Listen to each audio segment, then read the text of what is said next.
बिस्मिल्लाहिर्रहमानिर्रहीम। अस्सलाम वालेकुम माय यूट्यूब फैमिली, कैसे हैं आप सब। उम्मीद है कि आप सब खैरियत से होंगे और अपने घरों में खुश और आबाद होंगे। तो आज मैं आप लोगों के लिए लेकर आई हूँ सब्जियों से बने चावल की रेसिपी, जो बहुत ही मज़ेदार बनने वाले हैं। और चावल तो सबको बहुत ही पसंद होते हैं। अगर सर्दी में गरम गरम चावल मिल जाए तो क्या ही बात है। तो आज 14 दिसंबर की शाम है, तो मैं जो चावल बना रही हूँ, आपने भी सर्दियों में इस तरह के चावल ज़रूर बनाने हैं, बहुत मज़ेदार बनते हैं। तो चलें हम अपनी रेसिपी स्टार्ट करते हैं। तो सबसे पहले एक पतीले को हम चूल्हे पे रखेंगे और उसमें हम 1 कप कुकिंग ऑयल का डालेंगे, उसको गर्म होने देंगे। जब कुकिंग ऑयल गर्म हो जाए तो उसमें हम 1 कप प्याज का डाल देंगे और इसको हम पका लेंगे। और इसको हम लाइट ब्राउन ही करेंगे। पुलाव के प्याज को आपने कभी भी डार्क ब्राउन नहीं करना, बल्कि लाइट ब्राउन रखना है। तो इस तरह से पुलाव का कलर बहुत अच्छा आता है। तो अब हम इसमें 1 टेबलस्पून लहसुन का पेस्ट डाल देंगे। और लहसुन को आपने कच्चा नहीं रहने देना, बल्कि प्याज के साथ डालना है, तो ये अच्छी तरह से भुन जाएगा। अब हम चम्मच को हिलाएंगे और इसको अच्छे से मिक्स कर देंगे। तो ये हमने लहसुन को मिक्स कर दिए है। तो इसके साथ ही अब हम इसमें गरम मसाला डाल देंगे। 1 टेबलस्पून हम इसमें गरम मसाले का डालेंगे। तो गरम मसाले से बहुत अच्छी खुशबू आती है पुलाव में। ये हमने डाल दिए है। अब हम इसको अच्छे से मिक्स करेंगे और मीडियम फ्लेम पे हम इसको कुक करेंगे ताकि ये जल ना जाए। और चम्मच को हम इसी तरह मुसलसल हिलाते रहेंगे। तो अब हम इसमें थोड़ा सा पानी ऐड करेंगे ताकि इससे ज़्यादा ये ब्राउन ना हो प्याज। तो ये हमने थोड़ा सा पानी ऐड किया। अब अच्छे से मिक्स करके हम इसमें दूसरे मसाले डालेंगे। तो ये अब हम इसमें 1 टेबलस्पून नमक का डालेंगे और 1 टेबलस्पून इसमें हम चिली फ्लेक्स का डालेंगे।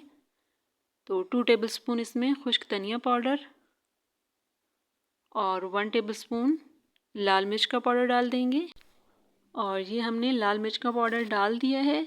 अब हम इनको अच्छे से मिक्स करके 2 से 3 मिनट इनको कुक करेंगे। और फिर इसके बाद अब हम इसमें टमाटर डालेंगे। तो टमाटर हमने 3 अदद टमाटर लिए हैं और उनको लंबे साइज़ में काट के ऐड करेंगे, क्योंकि इस तरह ये चावलों में बहुत अच्छे लगेंगे, खड़े खड़े नज़र आएंगे। और टमाटर डालने के बाद भी इसको हम 2 से 3 मिनट पकाएंगे और इस तरह चम्मच को हिलाते जाएंगे। तो अब हम इसमें सब्जियां ऐड करेंगे। तो सब्जियों में हमारे पास गाजर, मटर और आलू हैं। ये तीनों हम इसमें डाल देंगे पहले, क्योंकि ये हार्ड होती हैं। तो ये अब हम पहले डालेंगे इसमें। तो 2 अदद हमने गाजर ली थी और 3 अदद आलू और कुछ हमने मटर लिए हैं। अब हम इनको पकाएंगे, इनको भी। इसमें 2 सब्जियां हम बाद में ऐड करेंगे। ये हार्ड थी तो इसलिए हमने इनको पहले ऐड किया है। इनको भूनेंगे तकरीबन 3 से 4 मिनट और उसके बाद इसमें हम पानी ऐड करेंगे।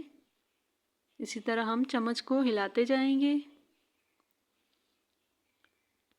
तो ये तकरीबन 3 से 4 मिनट हो गए हैं इनको पकाते हुए। अब हम इसमें पानी डालेंगे और पानी के हम 4 गिलास डालेंगे, क्योंकि 2 गिलास हमने चावल के लिए हैं। तो ये हमने 4 गिलास पानी के इसमें डालेंगे। तो अब हम इसमें दूसरी सब्जियां डालेंगे। पानी डालने के बाद ये हम बंद गोभी और शिमला मिर्च, 1 कप हमने शिमला मिर्च का लिया है और 1 कप हमने बंद गोभी का लिया है। पानी डालने के बाद ही आपने ये सब्जियां ऐड करनी है। तो ये इस तरह से पुलाव बहुत अच्छा बनता है। अब हम इसको कवर कर देंगे। जब पानी में बॉयल आ जाए तो अब हम इसमें चावल डाल देंगे। तो ये देखिए पानी में बॉयल आ गया। अब हम इसमें चावल डाल देंगे, जो अच्छे से हमने धो के उनको भिगो के रखा हुआ था। ये अब हम इसमें से पानी निकाल दिया था।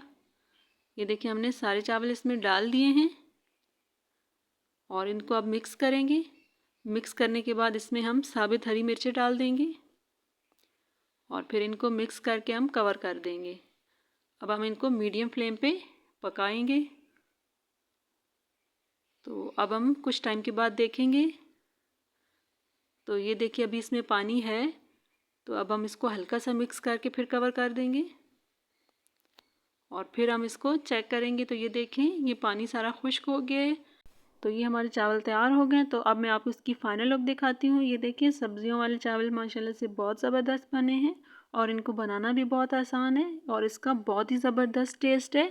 आपने इस रेसिपी को ज़रूर ट्राई करना है और कमेंट बॉक्स में हमें बताना है। तो अगर आपको हमारी रेसिपी पसंद आई है तो लाइक और सब्सक्राइब कर दीजिएगा। तब तक के लिए अल्लाह हाफ़िज़। दुआओं में याद रखना है।